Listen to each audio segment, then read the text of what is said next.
اچھا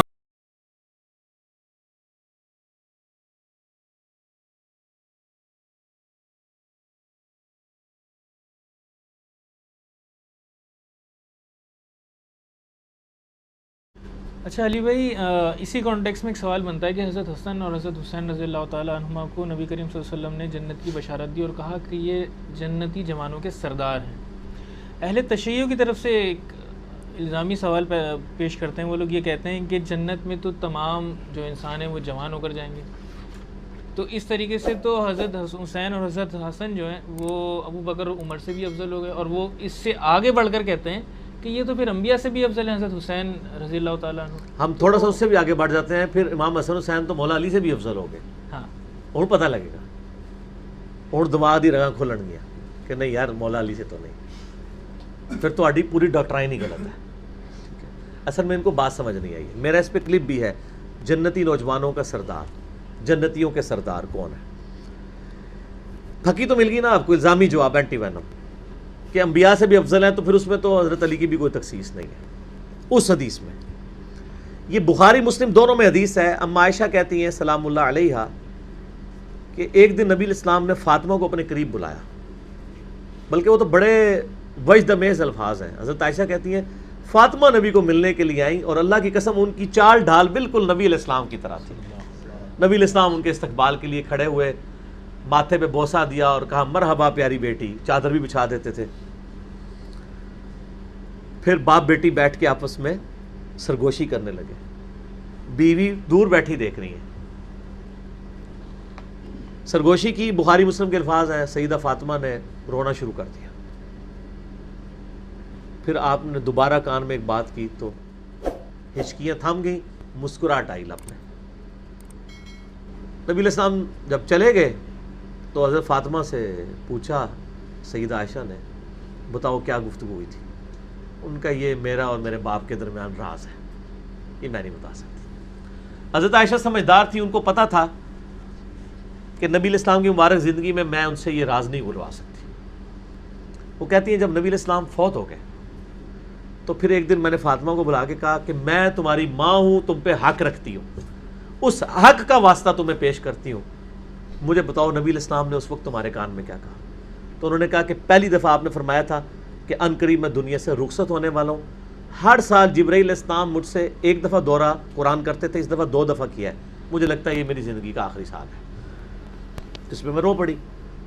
پھر آپ صلی اللہ علیہ وسلم نے مجھے کہا میری دل جوئی کے لیے کہ میرے اہل بیت میں سب سے پہلے مرنے کے بعد تم میرے تک پہنچو گی، اور کیا تم اس پہ خوش نہیں ہو کہ تم جنتی عورتوں کی سردار ہو؟ تو اس پہ میں مسکرا پڑی۔ تو اور واقعی 6 مہینے کے بعد ڈیتھ ہو گئی سیدہ فاطمہ سلام اللہ علیہا کی، تقریباً 22-23 سال کی عمر، اتنی عمر بھی نہیں تھی۔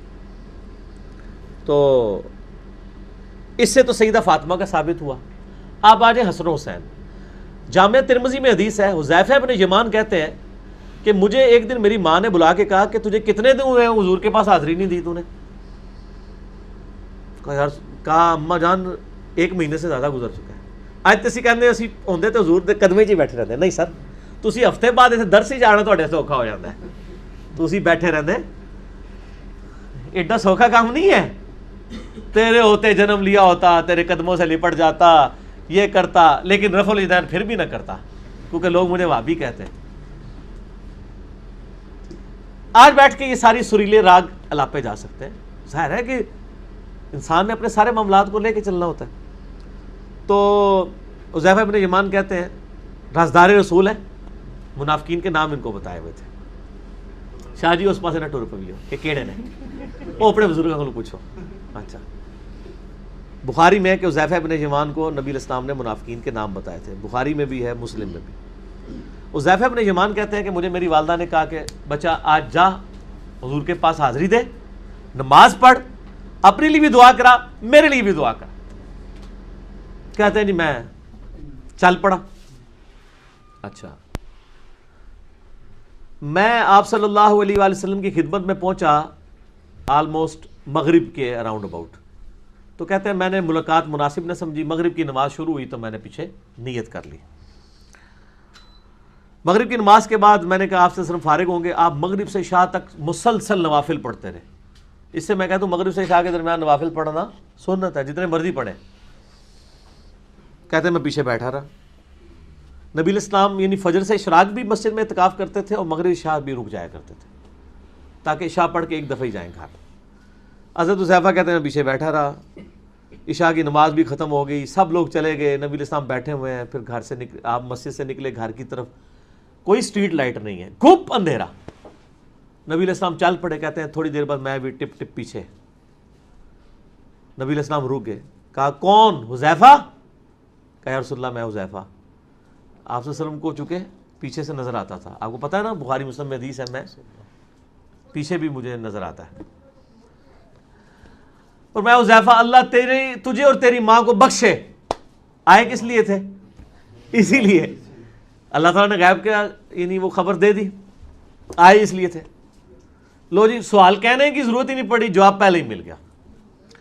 کہا پھر حذیفہ تجھے پتہ ہے آج میرے پاس ایسا فرشتہ آسمان سے نازل ہوا ہے جو آج سے پہلے آسمان سے کبھی نازل ہی نہیں ہوا، اور میرے پاس ایک خاص خبر لے کے آیا ہے.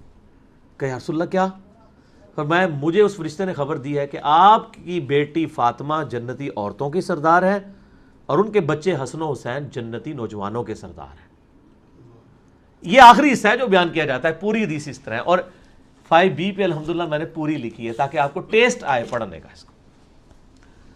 اچھا اسی کا ایک طریق جو ہے وہ مستدل الحاکم میں بھی موجود ہے، سنن ابن ماجہ میں بھی ہے کہ حسن و حسین جنتی نوجوانوں کے سردار ہیں. وَأَبُوهُمَا خَيْرُهُمَا، اور ان کے باپ جو ہیں والد وہ ان سے بھی افضل ہیں. ٹھیک ہو گیا جی، ایک سٹیپ طے ہو گیا. ترمذی میں ایک روایت ہے کہ حضرت ابوبکر صدیق رضی اللہ تعالیٰ عنہ اور حضرت عمر رضی اللہ تعالیٰ عنہ جنتی بوڑھوں کے سردار ہیں سوائے انبیاء کے. یہ بھی کلیئر ہو گیا. یعنی جنت میں نبیوں کے سردار نبی صلی اللہ علیہ وآلہ وسلم، بوڑھوں کے سردار کون؟ بوڑھے جو دنیا میں بڑھاپے سے گئے تھے. جنت میں تو سارے 30 سال کے ہوں گے. یہ ہے اصل میں کانٹے کی بات. جنت میں واقعی نوجوان ہوں گے لیکن دنیا میں تو بڑھے ہو کے گئے نا. گل نو بھی سمجھو نا، جو دنیا میں بڑھاپے میں مرے نا ان نوجوانوں کے سردار ابو بکر عمر، اور اس کے بعد مولا علی.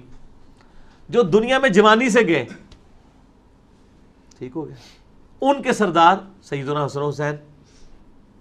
ٹھیک ہو گیا جی. اور نبیوں کے سردار نبی صلی اللہ علیہ وآلہ وسلم. ٹھیک ہو گیا. تو یہ اس کی پوری ترتیب بنتی ہے، وہ اپروپریٹ ہے.